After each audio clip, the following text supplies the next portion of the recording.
So I'm now going to pick up, actually, on a good chunk of that with Boris Johnson's International Trade Secretary, Liz Truss. Liz, very good to see you. You've just heard Simon Coveney say that he believes that the shortage of goods on supermarket shelves in Northern Ireland is not to do with COVID, as your colleague Brandon Lewis, the Northern Ireland Secretary, claimed, but is simply to do with, the nature of the what he believes is the suboptimal arrangement you agreed for Brexit relating to Northern Ireland.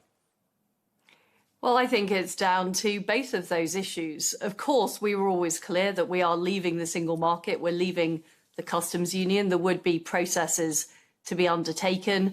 We're now seeing a more rapid flow of goods into Northern Ireland, and those supermarket shelves are being stocked.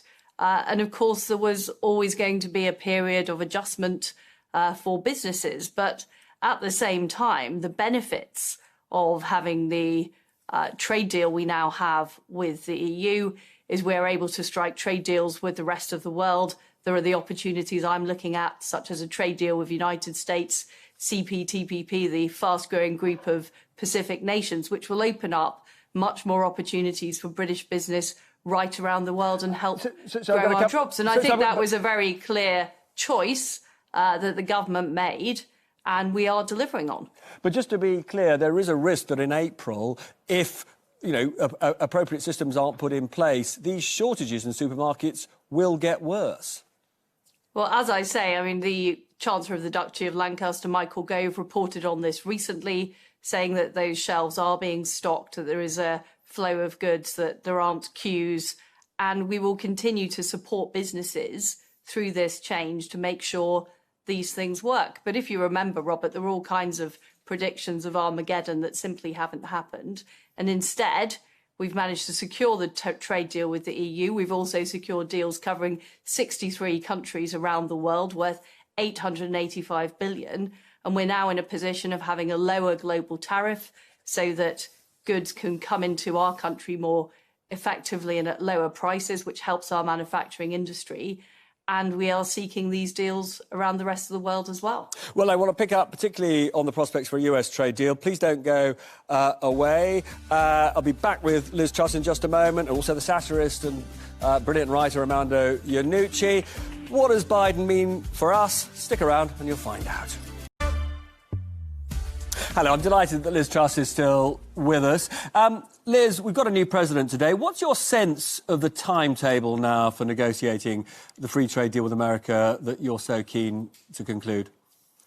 Well, first of all, can I congratulate Joe Biden and Kamala Harris on their inauguration today. It was a fantastic sight, and it's great to see American democracy in action. And I think there's a huge agenda for the UK and the US, whether it's on supporting democracy around the world, whether it's on climate change in the run-up to COP26, and of course the agenda of free and fair trade, which is one of the issues we'll be discussing as part of our G7 presidency. What I'm keen to do is work with the United States alongside other allies like the EU, like Japan, to help shape the global trading system in a positive way and challenge those who don't play by the rules, whether that's on human rights or whether it's on other issues like subsidies by state-owned enterprises. Should we be calling what's happening in China genocide? You're talking about human rights. Should we be calling what's happening to the Uyghurs in China genocide?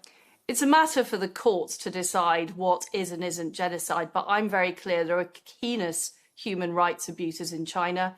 We're not negotiating a free trade deal with China, and Parliament has the ability to block any free trade deal. So there is a clear role for Parliament, but it is Parliament should make that decision, not the courts. And just to be clear on this issue of who determines whether something is genocide, many of your Tory colleagues wanted to give the power to British courts. Prime Minister ordered, your colleagues to vote against that amendment. Where do you stand on it? Do you think British courts should have the right to determine whether actions like those of the Chinese are actually genocide? Well, this is a matter for international courts on precisely that determination. But we are very clear that what is going on in Xinjiang is a clear abuse of human rights. It's heinous, and we are taking action to stop those goods coming into our supply chains. And we're also working with like-minded democracies. There's a reason we're negotiating a trade deal with the United States, with Australia, with New Zealand, with the CPTPP countries, because we want to work with like-minded allies to promote free enterprise and free trade that is based on democratic values. But there was supposed to be an easy win. You were going to change your position on air manufacturing subsidies, so we could get Scotch whisky tariffs taken off by America. That hasn't happened, has it? You flunked that one. Well, I'm working very hard to get those tariffs taken off. We have de-escalated the dispute, so the UK didn't put extra tariffs on products like sweet potatoes and nuts, and we weren't hit by further American tariffs. But what I now want to do is work with the new trade representative, Catherine Tai, to get those tariffs removed completely, to get an agreement on those subsidies. And I want the EU to be part of that as well, because I think the UK can play a role in de-escalating these tariff conflicts, in helping global trade recover after COVID to the benefit of businesses right across the United Kingdom.